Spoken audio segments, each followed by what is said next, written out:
L'humilité, en fait, ça t'aide à aller plus loin, plus haut, plus longtemps. Tu cultives ça. Cultive ce qui marche, en fait. Ne t'endors pas sur tes acquis.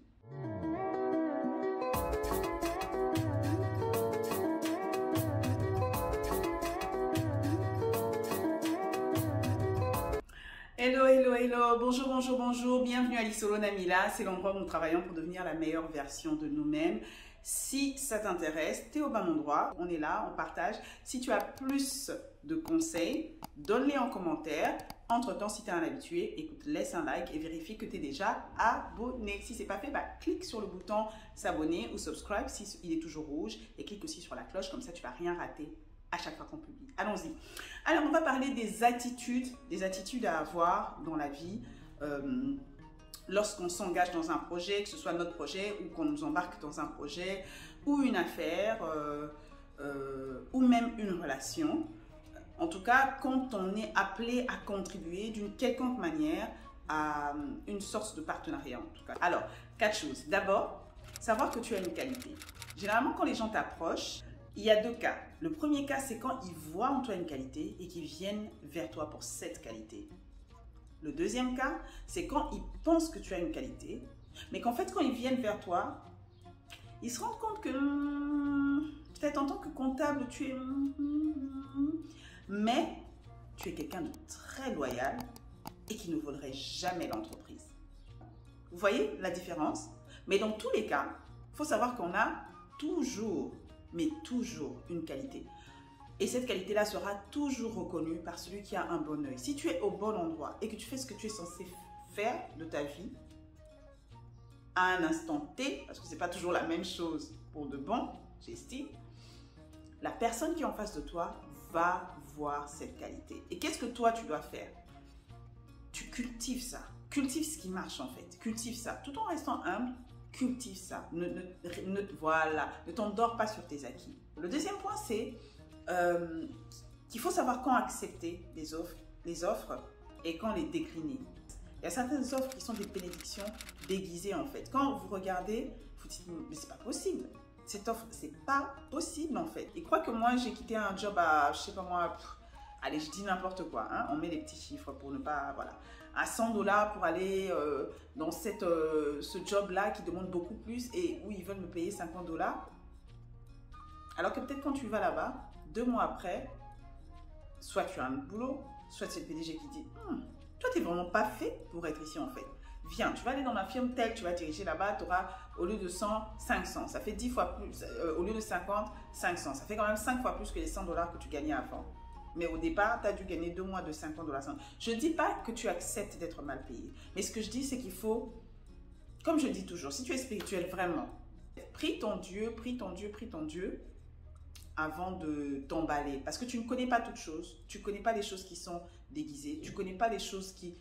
Tu ne connais pas le lendemain, ton lendemain. Mais Dieu sait quel est ton lendemain. D'accord? Je pense que tu ne prendras pas la mauvaise décision quand tu ne te fies pas aux apparences, quand tu ne te fies pas à tes désirs trop charnels, trop calqués sur ce que tu vois à la télé, sur ce que les autres te disent, sur ce que tes parents te disent. On va passer au troisième point, c'est l'humilité. Il faut vraiment toujours rester humble quand tu es surtout en face de nouvelles personnes, dans de nouveaux projets et tout. Essaie de rester humble. Si tu connais bien ton métier, tu connais bien ce pourquoi tu es là, reste humble quand même en fait. Même si tu es le meilleur des meilleurs, l'autre pourra quand même t'apporter quelque chose. Vraiment l'humilité, moi je me dis que c'est la base. Nous, on dit que l'humilité précède la gloire. Ce que la Bible dit, ce que nous les chrétiens on dit. C'est ce en quoi moi je crois. Maintenant, c'est quelque chose qui n'est pas évident. On a toujours l'impression qu'être humble, c'est simple, parce qu'on pense qu'être humble, c'est être pauvre. Être humble, c'est ne pas savoir. Être humble, c'est être plus jeune. Être humble, c'est être moins outillé. Être humble, c'est avoir pas de voiture. J'ai pas de voiture, donc je marche. Oh, je suis humble. Non, non, non, non, non, non, non, non, non, non, non. Rester humble malgré tout ce que tu as et malgré tout ce que tu es. Il faut faire aussi attention à ne pas avoir l'orgueil de l'humilité.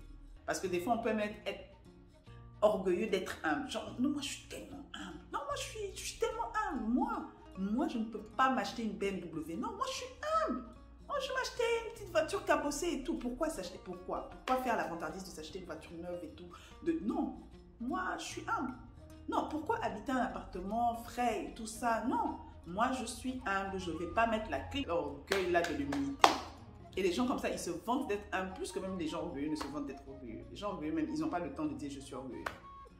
Donc, il faut faire attention. On sait qu'on est humble quand tu commences à évoluer. C'est pas seulement évoluer en termes d'argent, c'est vraiment la... ça, c'est vraiment le niveau le plus bas. Mais évoluer, par exemple, en termes de savoir, évoluer en termes de position, évoluer en termes de position de leadership. Il y a des gens, tu leur donnes seulement une épouse. Il est seulement le leader de son épouse seulement et de son enfant. Et tu ne vas plus respirer. Ni toi, ni sa famille. Personne ne va plus respirer en fait. L'humilité, en fait, ça t'aide à aller plus loin, plus haut, plus longtemps.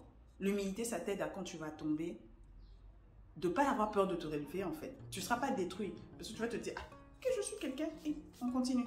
Mais si tu croyais que tu étais un dieu ou tu croyais que tu étais je ne sais pas moi, un super humain. Donc, quand tu vas tomber, tu vas te dire, tu vas même pas oser te relever en fait. Tu vas rester genre à terre. Quand on est un, vraiment, on n'a pas peur de tomber de haut, on n'a pas peur de faire des erreurs, on n'a pas peur de demander de l'aide et les autres auront toujours quelque chose pour nous. Et quand on se prive de cette chose, en ne leur demandant pas parce qu'on croit tout connaître, tout avoir, tout être, on perd en fait. Quatrième point. Ne jamais se fier aux premières impressions. Ça, c'est vraiment un conseil que je vous donne à tous parce que j'ai été agréablement surprise par certaines personnes dans le projet dans lequel j'ai travaillé. Il y a des gens, la première fois que je les ai vus, bon, en gros, moi, ce que je me dis quand je vais dans un nouveau projet, c'est que j'essaie de pas trop avoir de pas trop faire attention à la première impression, tu vois. J'essaie de me dire, on y va, tout le monde est cool, tout le monde est bien, tout le monde va se donner à 100%, ça sera cool. Parce que je me dis que déjà, il arrive tellement de choses mauvaises dans le monde que si tu réfléchis encore que ça sera pas bien, je vais juste aller sur cette base-là. Et parce que aussi la vie m'a montré qu'il y a beaucoup de gens qu'on croit comme ça et qui s'avèrent être comme ça, ou qui sont même comme ça, mais qui font des actions en fait qui te bénéficient. Donc, toi, tu veux juste que ton projet avance, c'est tout ce que tu veux. Ou bien, on avance. C'est là où l'être humain est limité, parce qu'on ne connaît pas ce qu'il y a à l'intérieur des gens. On ne connaît pas le lendemain, on ne sait pas qu'est-ce qui s'est passé avant que la personne nous rencontre. Nous aussi, quand tu vas aussi dans un nouveau projet, vraiment arrange ta journée. C'est ça, moi je dis souvent aux gens, les gens me trouvent excessive. Mais arrange ta journée, réveille-toi bien, mets-toi dans une bonne ambiance, porte un truc que tu aimes, mange un truc bien, ne te chamaille pas, quelqu'un te piétine le pied, tu dis, c'est moi-même qui te demande pardon pour que tu sois de bonne humeur. Quand tu vas dans ton nouveau projet, dans ton nouvel emploi, dans ton nouveau département d'église. Parce que si tu vas déjà, tu arrives avec une humeur, une mine serrée, bah, c'est la première impression que tu donnes aux gens. Et pour beaucoup de gens, ça reste. Donc, vraiment, et ça, je ne dis pas que tout le monde est sain, tout le monde est totalement bien, tout le monde est... Non. Mais essayons de faire de notre mieux pour que la situation se passe bien et ne nous contentons pas de la première impression. En fait, nous, on gagne à ça. Nous, on gagne à ça parce que si on se met sur la défensive et que le projet ne marche pas ou que la rencontre ne marche pas ou que la relation ne marche pas, c'est nous qui allons être les perdants, ok? En tout cas, je suis très contente d'être de nouveau avec vous. N'oubliez pas quand même, je le redis, désolée. Je vais peut-être mettre aussi le lien ici en bas, juste comme premier commentaire. J'ai sorti mon tout premier maxi single. Je vous en parle parce que c'est pas sur cette chaîne, c'est 2 chants gospel, l'un qui est très rythmé congolais et tout, et l'autre qui est plutôt gospel contemporain et tout, un peu plus calme, un peu plus slow. Donc n'hésitez pas de checker ça sur cette chaîne, Milani Gospel. Milani, c'est mon nom d'artiste. On est aussi sur Facebook et on est aussi sur Instagram. Donc n'hésitez pas de nous suivre, de partager les vidéos en question. Vous allez les voir, c'est écrit clip officiel et l'autre c'est écrit lyrics. Vous allez les voir de toute façon, ils sont dans le répertoire, mais en pot parce que ce sont des compositions. Beaucoup de love à ceux qui ont déjà liké, qui sont de cette chaîne et qui ont liké quand même sur l'autre chaîne. Merci pour le soutien, merci pour les partages et merci d'être toujours de la communauté. Je me sens un peu fatiguée mais c'est bon, on va bientôt reprendre les directs et tout. Donc il y a des bonnes choses qui arrivent. On va s'amuser, on va s'élever, on va s'améliorer comme pas possible. Donc je vous laisse, je vous aime. Bye.